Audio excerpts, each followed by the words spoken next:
राधे राधे, जय श्री कृष्णा। मैं सीमा सिंह पढ़ों को चरण इस पर, छोटों को प्यार और बराबर वालों को नमस्कार करती हूँ।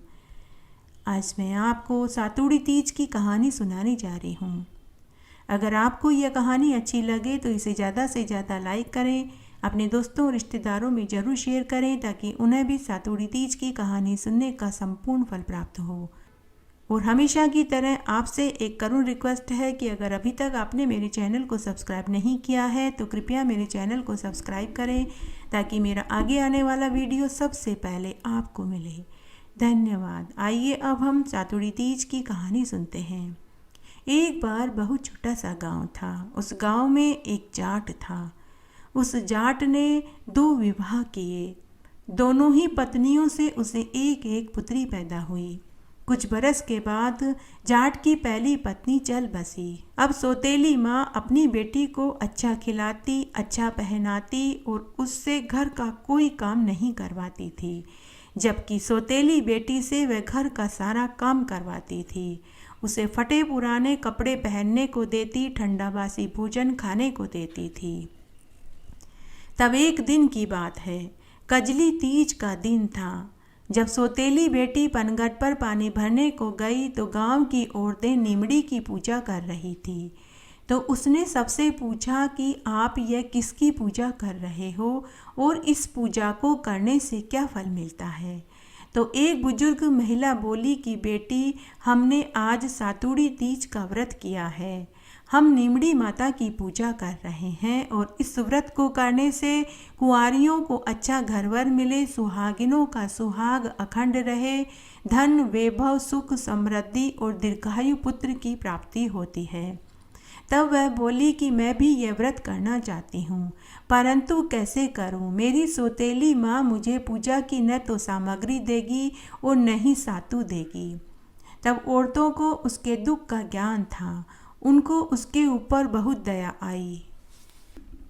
तो औरतें बोली कि बेटी, तुम हमारे साथ बैठकर नीमड़ी की पूजा करो और ये सातु का पिंड लो और तुम सातु पासो और रात्रि में चंद्रमा को अर्घ्य देकर एक समय भोजन कर लेना।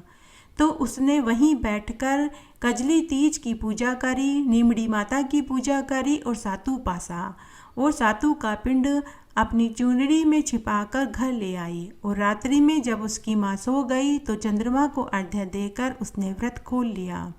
इस तरह 3 साल तक उसने कजली तीज माता का व्रत किया। जब दोनों बहनें युवा अवस्था को प्राप्त हुई तो सौतेली माँ ने अपने पति से कहा कि मेरी बेटी के लिए अमीर घर और सौतेली के लिए गरीब घर का लड़का ढूंढो।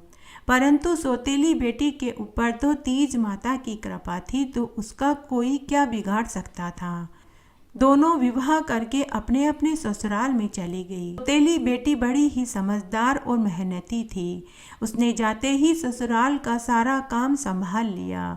उससे ससुराल के सभी खुश थे, लेकिन जाटनी की खुद की बेटी को कोई कामकाज उसने नहीं सिखाया, तो उसे ससुराल में सबकी जलीकटी सुनने को मिली। कोई भी उसे पसंद नहीं करता था। साथ ही वह जुबान की भी बड़ी कड़वी थी, हमेशा कटु वचन बोलती रहती थी। इसलिए उसे ससुराल में बहुत दुख उठाने पड़ रहे थे। कुछ दिनों के बाद जाट अपनी दोनों बेटियों को लेने उनके ससुराल में गया तो सौतेली बेटी के ससुराल वालों ने उसकी खूब तारीफ करी, लेकिन जाटनी की खुद की बेटी के ससुराल वालों ने खूब बुराइयां करी और कहा कि आपने इसे घर का कोई कामकाज नहीं सिखाया, साथ ही ये जुबान की बड़ी ही कड़वी है। आपने अपनी बेटी को अच्छे संस्कार नहीं दिए। ससुराल वालों ने जाट से कहा कि अब हम इसे यहाँ नहीं रखेंगे, आप इसे अपने घर का कामकाज सिखाओ, बोलने चलने उठने बैठने का सलीका सिखाओ, उसके बाद ही आप इसे यहाँ छोड़ने आना, नहीं तो इसे आप हमेशा हमेशा के लिए अपने घर पर रखो। घर आने के बाद जाट ने अपनी पत्नी को पूरी सच्चाई बताई।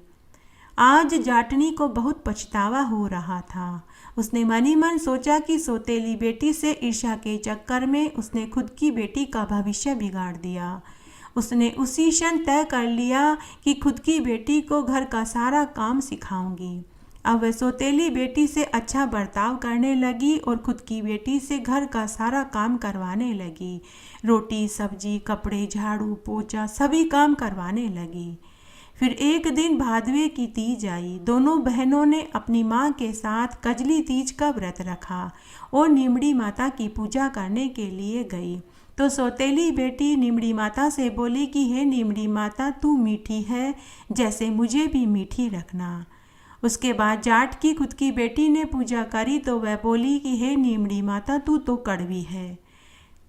माँ ने सुना तो उसे बहुत दुख हुआ। माँ ने उसी क्षण अपनी बेटी को बहुत डांटा और बोली कि जैसे तुम्हारी बड़ी बहन ने नीमड़ी माता की पूजा करी है, तुम भी वैसे ही करो और नीमड़ी माता से अपनी गलती की माफ़ी मांगो। फिर जाटनी की खुद की बेटी ने दोबारा नीमड़ी माता की पूजा करी और बोली कि हे नीमड़ी माता, आप मीठी हो, वैसे ही मुझे भी मीठा रखना। उसकी पूजा से नीमड़ी माता और कजली माता दोनों खुश हो गई और उसे सुखी रहने का वरदान दिया। जब वह घर का पूरा कामकाज सीख गई तो सौतेली माँ ने अपनी दोनों बेटियों को खूब सारा धन रुपया कपड़े मिठाइयाँ देकर उनके ससुराल में भिजवा दिया। इस बार जाटनी की बेटी को उसके ससुराल में खूब सुख मिला। हे नीमड़ी माता, जैसे आपने सौतेली बेटी को ससुराल में सारी खुशियाँ दी और बाद में जाटनी की खुद की बेटी को खुशियाँ दी, वैसे सबको देना, कहानी कहने वाले को, सुनने वाले को और हुक्कारा भरने वाले को। घटती हो तो पूरी हो, पूरी हो तो परवान चढ़े, भूले बिसरे नाम तेरे भंडार में भरे। इस तरह आज मैंने आपको नीमड़ी माता की कहानी सुनाई। आशा करती हूँ ये आपको ज़रूर पसंद आएगी। मेरे साथ बने रहने के लिए आपका धन्यवाद। आगे की कथा कहानी के लिए भी आप इसी तरह मेरे साथ बने रहें। धन्यवाद।